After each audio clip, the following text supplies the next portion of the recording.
Fascismo e Democracia, por George Orwell. Fascismo e democracia, aspas. O próprio conceito de verdade objetiva está desaparecendo do mundo. Esta perspectiva me assusta muito mais do que as bombas, fecha aspas. Tradução e notas de Alexandre Pires Vieira. Editora Monte Cristo.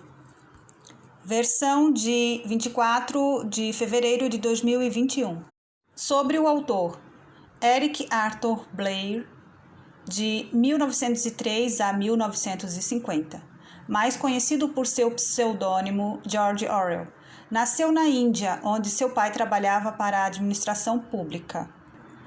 Autor, jornalista e ensaísta político, Orwell foi uma das figuras mais proeminentes e influentes da literatura do século XX. Sua obra é marcada por uma inteligência perspicaz e bem-humorada, uma consciência profunda das injustiças sociais, uma intensa oposição ao totalitarismo e uma paixão pela clareza da escrita. Sua singular alegoria política, aspas, a Revolução dos Bichos, justamente com a distopia, aspas, 1984, lhe rendeu fama mundial. A influência de Orwell na cultura contemporânea, tanto popular quanto política, perdura até hoje. Vários neologismos criados por ele, assim como o termo orwelliano, palavra usada para definir qualquer prática social autoritária ou totalitária, já fazem parte da cultura mundial. George Orwell se propôs a, aspas, fazer da escrita política uma arte e, em grande medida, esse objetivo moldou o futuro da literatura inglesa. Suas descrições de regimes autoritários ajudaram a formar um novo vocabulário que é fundamental para a compreensão do totalitarismo. Fascismo e Democracia, fevereiro de 1941. Um dos passatempos mais fáceis do mundo é desconstruir a democracia. Neste país, praticamente ninguém é obrigado a se preocupar com os argumentos meramente reacionários contra a regra popular. Contudo, durante os últimos 20 anos, a democracia, aspas, burguesa, tem sido muito mais sutilmente atacada tanto por fascistas quanto por comunistas, e é altamente significativo que esses aparentes inimigos a tenham atacado com os mesmos fundamentos. É verdade que os fascistas, com seus métodos mais ousados de propaganda, também usam, quando lhes convém, o argumento aristocrático de que a democracia, aspas, coloca os piores homens no topo. Mas o argumento básico de todos os apologistas do totalitarismo é que a democracia é uma fraude. Ela não passaria de um disfarce para o governo de pequenos punhados de homens ricos. Isto não é totalmente falso, e muito menos é obviamente falso. Pelo contrário, há mais para se concordar do que contrariar. Um estudante de 16 anos pode atacar a democracia muito melhor do que ele é capaz de defendê-la. E não se pode rebatê-lo a menos que se conheça o, aspas, argumento antidemocrático e se esteja disposto a admitir a grande medida de verdade que este argumento contém. Para começar, sempre se critica a democracia, aspas, burguesa, dizendo-se que ela é enfraquecida pela desigualdade econômica. Qual é a utilidade da assim chamada liberdade política para um homem que trabalha 12 horas por dia por 3 libras por semana? Uma vez a cada 5 anos ele pode ter a chance de votar em seu partido favorito, mas pelo resto do tempo, praticamente todos os detalhes de sua vida são ditados por seu empregador. E na prática, sua política também é ditada por ele. A classe monárquica pode manter todos os trabalhos ministeriais e oficiais importantes em suas próprias mãos e pode trabalhar o sistema eleitoral a seu favor, subornando o eleitorado, direta ou indiretamente. Mesmo quando, por algum infortúnio, um governo representando as classes mais pobres chega ao poder, os ricos geralmente podem chantageá-lo, ameaçando com a exportação do capital. O mais importante de tudo é quase toda a vida cultural e intelectual da comunidade. Jornais, livros, educação, filmes, rádio. É controlada por homens com dinheiro que têm o mais forte motivo para impedir a disseminação de certas ideias.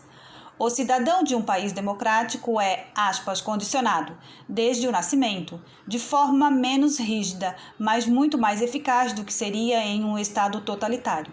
E não há certeza de que a dominação por uma classe privilegiada possa jamais ser quebrada por meios puramente democráticos. Em teoria, um governo trabalhista poderia assumir o poder com uma clara maioria e proceder imediatamente para estabelecer o socialismo por meio de um ato de parlamento.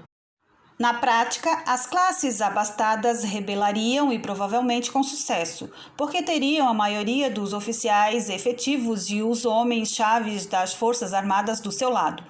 Os métodos democráticos só são possíveis quando existe uma base bastante ampla de acordo entre todos os partidos políticos.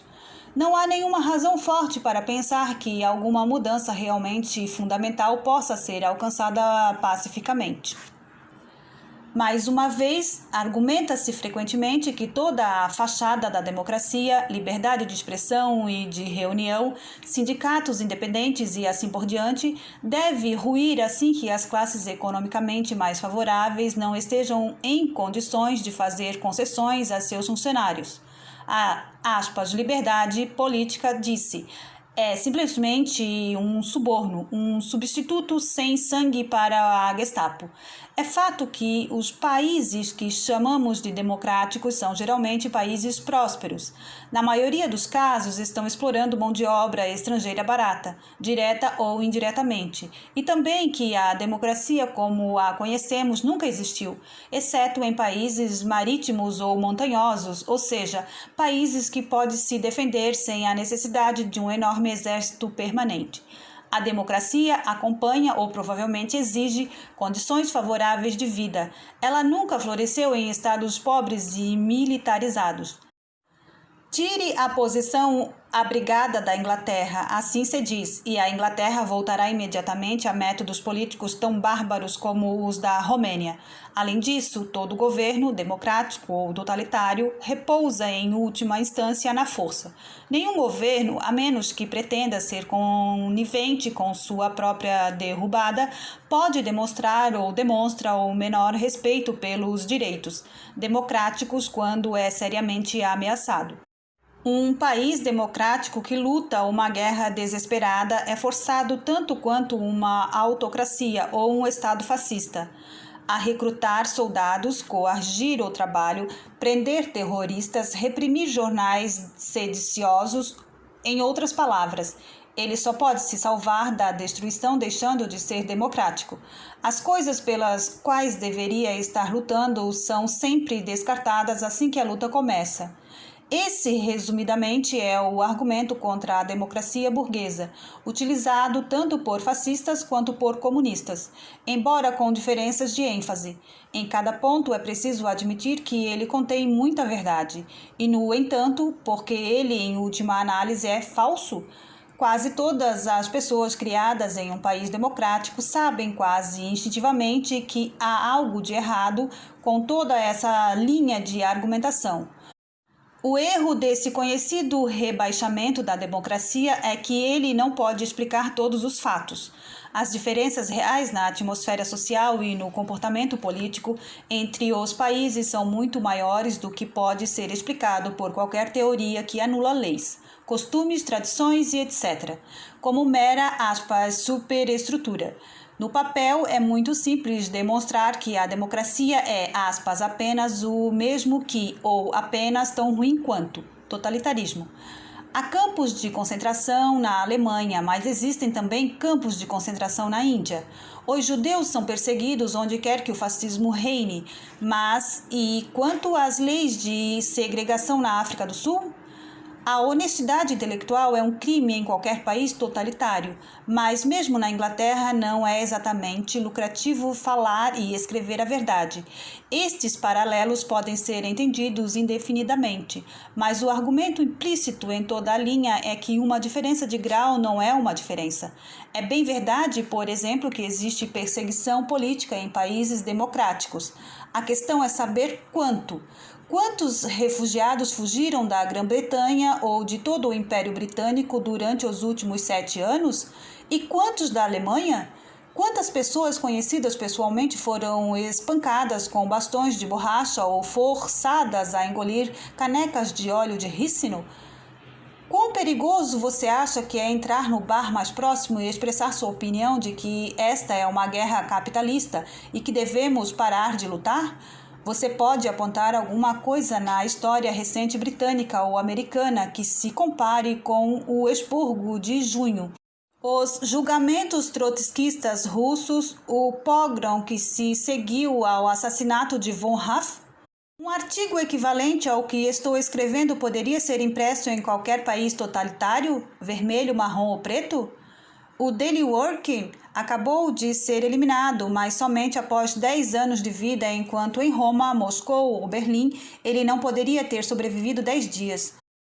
E durante os últimos 6 meses de sua vida, a Grã-Bretanha não estava apenas em guerra, mas em uma situação mais desesperada do que em qualquer outro momento desde Trafalgar.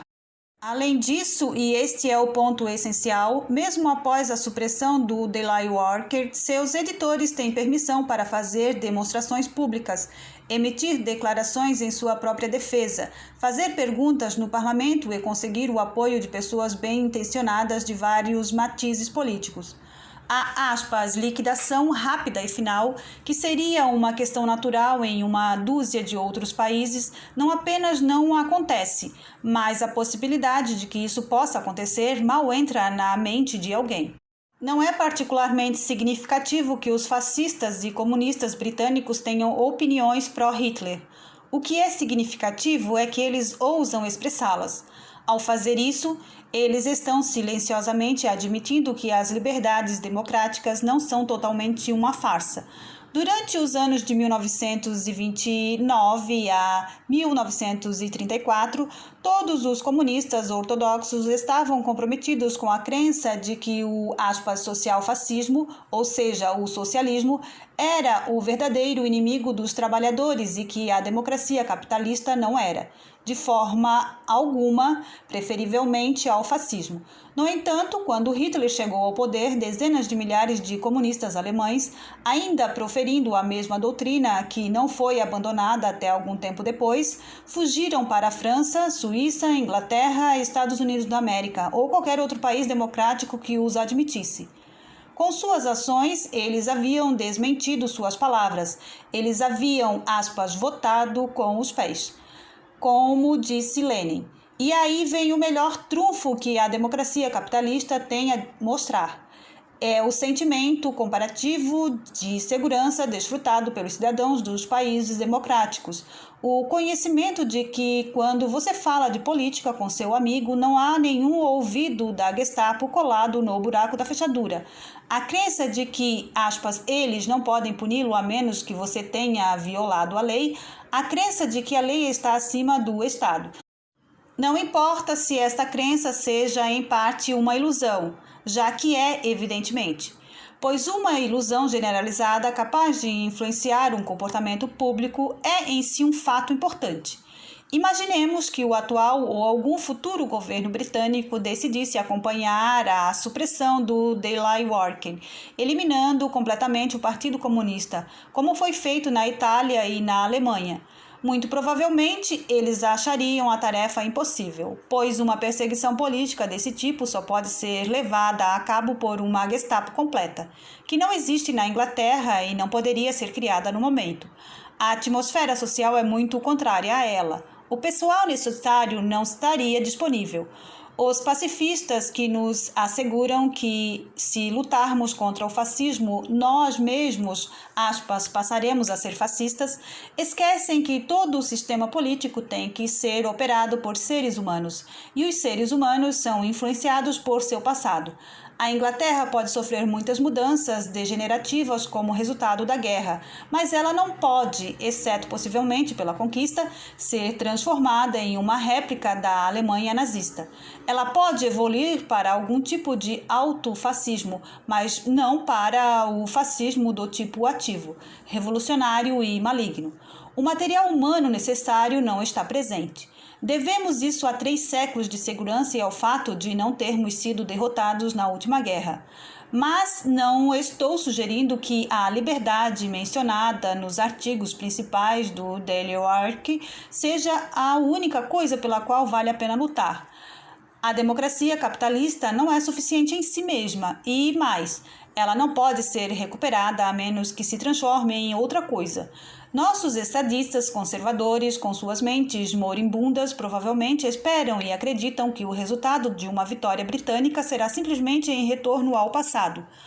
Outro tratado de Versalhes e depois a retomada da vida econômica normal, com milhões de desempregados, a caça aos veados nos pântanos escoceses, o jogo de Eton e Arrow em 11 de julho, etc, etc. Os teóricos anti-guerra de extrema esquerda temem ou professam temer a mesma coisa. Mas essa é uma concepção estática que falha mesmo nesta data em compreender o poder da criatura contra o qual estamos lutando. O nazismo pode ou não ser um disfarce para o capitalismo monopolista, mas de qualquer forma não é capitalista no sentido do século XIX. Ele é governado pela espada e não pelo talão de cheques. É uma economia centralizada, racionalizada para a guerra e capaz de utilizar ao máximo a mão de obra e as matérias-primas que comanda. Um Estado capitalista antiquado, com todas as suas forças puxando em direções diferentes, com armamentos retidos em nome do lucro, idiotas incompetentes ocupando altas posições por direito de nascimento e atritos constantes entre as classes, obviamente não pode competir com esse tipo de coisa. Se a campanha de Frente Popular tivesse sido bem sucedida e a Inglaterra tivesse se unido à França e à União Soviética há 2 ou 3 anos para uma guerra preventiva ou ameaça de guerra contra a Alemanha, o capitalismo britânico talvez tivesse recebido um novo sopro de vida. Mas isso não aconteceu e Hitler teve tempo para se armar ao máximo e conseguiu afastar seus inimigos. Por pelo menos mais um ano, a Inglaterra deve lutar sozinha e contra probabilidades muito pesadas. Nossas vantagens são, em primeiro lugar, a força naval e, em segundo lugar, o fato de que nossos recursos são, a longo prazo, muito maiores, se pudermos utilizá-los. Mas só podemos utilizá-los se transformarmos nosso sistema social e econômico por completo. A produtividade do trabalho, a moral de nossa frente de batalha, a atitude em relação aos povos de cor e das populações europeias conquistadas. Tudo depende, em última análise, da possibilidade de provarmos ser falsa a acusação de Goebbels de que a Inglaterra é meramente uma plutocracia egoísta que luta pelo status quo, pois se continuarmos sendo essa plutocracia e as imagens de Goebbels não são totalmente falsas, seremos conquistados. Se eu tivesse que escolher entre a Inglaterra de Chamberlain e o tipo de regime de Hitler quer nos impor, escolheria a Inglaterra de Chamberlain, sem hesitar um momento. Mas essa alternativa não existe de fato. Dito de maneira grosseira, a escolha entre o socialismo e a derrota. Devemos ir adiante ou perecer. No verão passado, quando a situação da Inglaterra estava mais obviamente desesperadora do que agora, houve uma tomada de consciência generalizada deste fato. Se o humor de meses de verão desapareceu, é em parte porque as coisas se revelaram menos desastrosas do que a maioria das pessoas então esperavam, mas em parte também porque não existia nenhum partido político, jornal ou indivíduo notável para dar voz e direção ao descontentamento geral. Não havia ninguém capaz de explicar, de forma a conseguir público que o ouvisse. Porque estávamos na confusão que estávamos e qual era o caminho para sair dela. O homem que mobilizou a nação foi Churchill, um homem dotado e corajoso, mas um patriota do tipo limitado e tradicional. Na verdade, Churchill disse simplesmente, aspas, "Estamos lutando pela Inglaterra", e o povo se reuniu para segui-lo. Alguém poderia tê-lo sensibilizado ao dizer, aspas, "Estamos lutando pelo socialismo"? Eles sabiam que tinham sido decepcionados, sabiam que o sistema social existente estava todo errado e que queriam algo diferente. Mas era o socialismo que eles queriam? O que seria o socialismo, afinal? Até hoje, a palavra tem apenas um significado vago para a grande massa da população inglesa. Certamente não tem nenhum apelo emocional. Os homens não morreram por isso como eles morreram pelo rei e pelo país. Por mais que se admire Churchill, eu pessoalmente sempre o admirei como homem e como escritor, apesar de sua política não me agradar. E por mais grato que se sinta pelo que ele fez no verão passado, não é um comentário assustador a respeito do movimento socialista inglês que, nesta data, o povo ainda olhe para um conservador para liderá-lo? O que a Inglaterra nunca teve é um partido socialista que tivesse significado para as pessoas e levasse em conta as realidades contemporâneas. Quaisquer que sejam os programas que o Partido Trabalhista possa emitir, tem sido difícil ao longo de 10 anos acreditar que seus líderes esperavam ou até mesmo desejavam ver qualquer mudança fundamental em sua própria vida. Consequentemente, um sentimento tão revolucionário como o que existia no movimento da esquerda se infiltrou em vários becos sem saída, dos quais o comunista foi o mais importante. O comunismo foi, desde o início, uma causa perdida na Europa Ocidental e os partidos comunistas dos vários países rapidamente se transformaram em meros agentes publicitários do regime russo.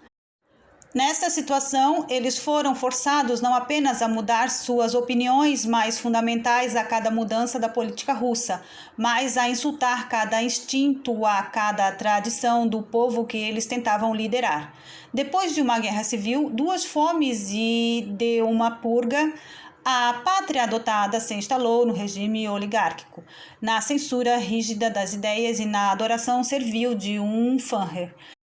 Em vez de apontar que a Rússia era um país atrasado com o qual poderíamos aprender, mas que não se podia esperar que imitasse, os comunistas foram obrigados a fingir que as purgas, limpezas, etc., eram sintomas salutares de qualquer pessoa de bom senso gostaria de ver transferidos para a Inglaterra.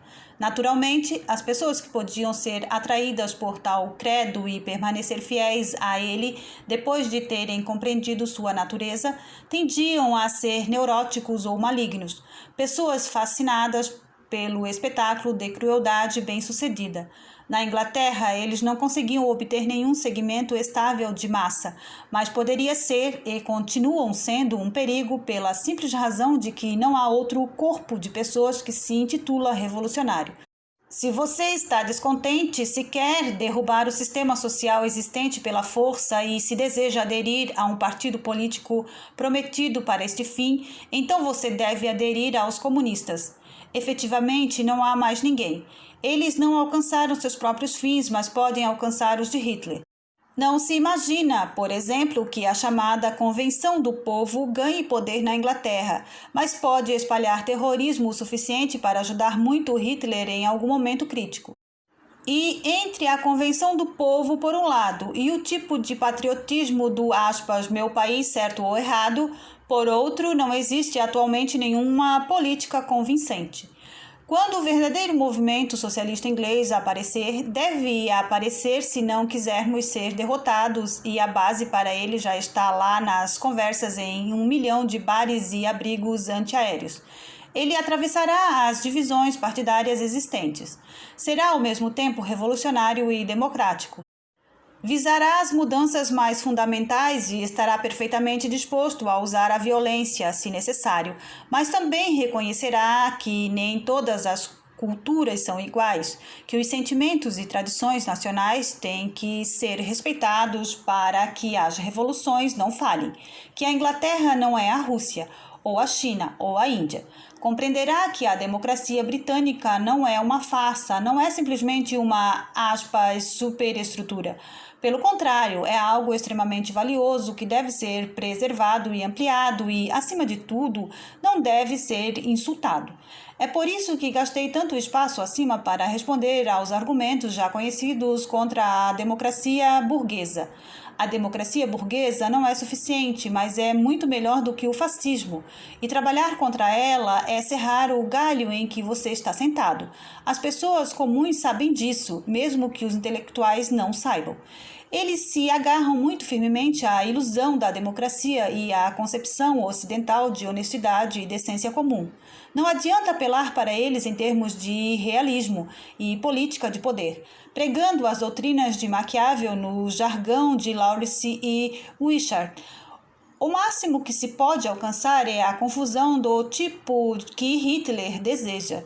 Qualquer movimento que possa reunir a massa do povo inglês deve ter como chave os valores democráticos que o marxista doutrinário escreve como ilusão ou superestrutura. Ou eles produzirão uma versão de socialismo mais ou menos de acordo com seu passado, ou serão conquistados por estrangeiros com resultados imprevisíveis, mas certamente horríveis. Quem tenta minar a fé na democracia para acabar com o código moral que deriva dos séculos protestantes e da Revolução Francesa não está preparando o poder para si mesmo, embora possa estar preparando-o para Hitler.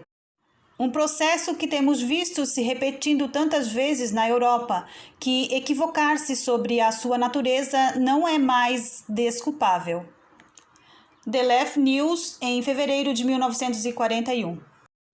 E se você gostou desse vídeo, deixe seu like, deixe um comentário, se inscreva no canal, compartilhe com seus amigos. Ative também o sininho das notificações.